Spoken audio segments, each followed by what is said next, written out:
After all this time, now you come to visit me, brother. Why? To mock? I need your help.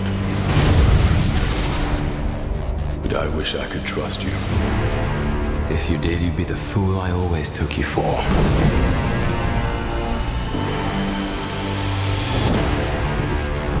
Some believe that before the universe, there was nothing. They're wrong. There was darkness, and it has survived. What's gonna happen? I gave you my word. I would return for you.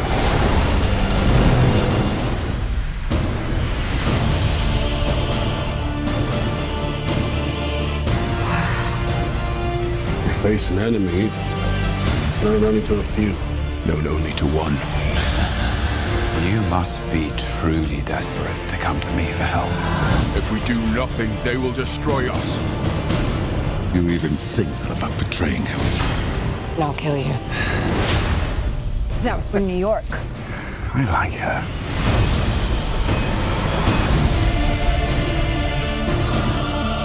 Thor, your bravery will not ease your pain.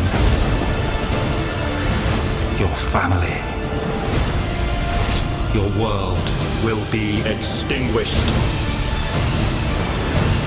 We're running out of time. The very fabric of reality will be torn apart. I'll find a way to save us all.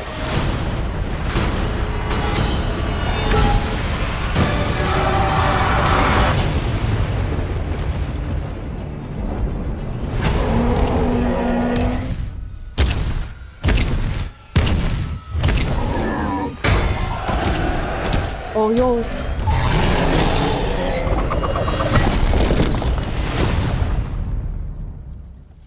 Anyone else? Loki. I mean, when you see a trailer like this and how much it's Loki-centric, you really have to question Marvel Studios and Joss Whedon's decision not to include him in the Avengers 2, which Tom Hiddleston has confirmed. And the big splash that Tom Hiddleston made coming to Comic-Con dressed as Loki, I mean, he's really the only, I think, lasting villain that the Marvel franchise has, really, which is interesting. They've made so many movies, but yet the only villain that really I think anyone can speak of that stood out as much as the heroes is Loki, is Tom Hiddleston. I guess they feel they really need to build some others. He can't, or he's going to become too expensive for them. But great way to open the trailer. As you might remember from my first trailer review, I'm a little nervous that this has changed the tone so much. I mean, I really liked the first Thor. After the Iron Man, he's my favorite group of films, or I guess he's going to be my second favorite group of films. He's only had one, but I really liked the first Thor. I was pleasantly surprised. But, you know, Kenneth Branagh had almost like a quasi-sci-fi world that he created with Asgard, and now they're going just straight, you know, fantasy, Game of Thrones like. And it is a director from Game of Thrones, and I think they're taking a lot of cues from the success of that show. And why not? Why wouldn't they? They'd be crazy not to. But I just wish that it hadn't totally abandoned the sci-fi elements, which I think make it cross over with the Marvel Universe so nicely. But let's go back to the trailer. Loved the opening, sold me for sure with the line when, you know, Thor says, I have trouble, I don't think I can trust you, or I don't trust you, and Loki says, well, it's a good thing you don't, because then you'd be the fool I've always taken you for, thought of you as. And that was just classic Thor-Loki banter, lifted right out of the comics, the best comics. I think sometimes even the comics don't realize it as well as the films do and look to be doing in this upcoming one. So I'm excited to see this film. I think that any concerns I have are minor. I'm curious to see how they're going to further develop the world. I will say, though, that the reference to New York, when Natalie Portman slaps Loki in the face, the same problem in Iron Man 3. These references to the Avengers and these standalone films post-Avengers are really kind of sloppy and clunky. They're very awkward. They're not well realized. Because all the characters know about New York, but no other Avengers ever come over into the movies. They did a great job in the Marvel Phase 1 with cameos and crossovers. You know, having Hawkeye show up in the first Thor, that's where he was introduced very briefly, and Agent Coulson kind of gave that through line as well.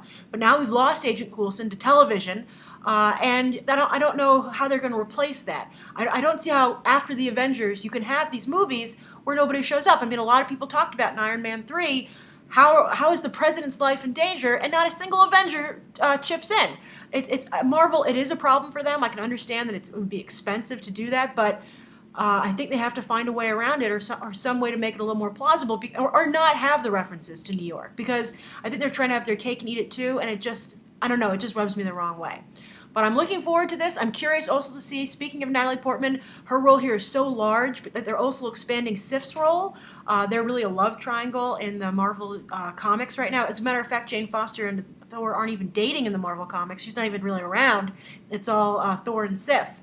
So it'll be interesting to see how Sif is handled in the film with an expanded role, but with so much Jane Foster. We're still not seeing a lot of Malekith, or Christopher Ecclesian, or I'm sorry, I'm not a Doctor Who watcher. Christopher Ecclesian in the role. There's not much to see though. He's totally covered up apparently from what we have seen. But I'm interested. I'm curious. I'm definitely going to be there. I love the little bit at the end. It's funny though to see Thor. As I said, he's going like hardcore Old English here. He's totally abandoned like some of the more modern aspects. So I'm curious to see if that was a good idea, or maybe a little too Game of Thronesy. What do you think? What do you think of the second trailer for Thor? What are your thoughts on the Marvel Phase 2 universe as a whole? Or how do you think they're doing tying it together? Are they not doing enough? Do you think the loss of Agent Coulson is going to be felt significantly? Write your thoughts down below, and I hope you'll check out these other trailer reviews right now.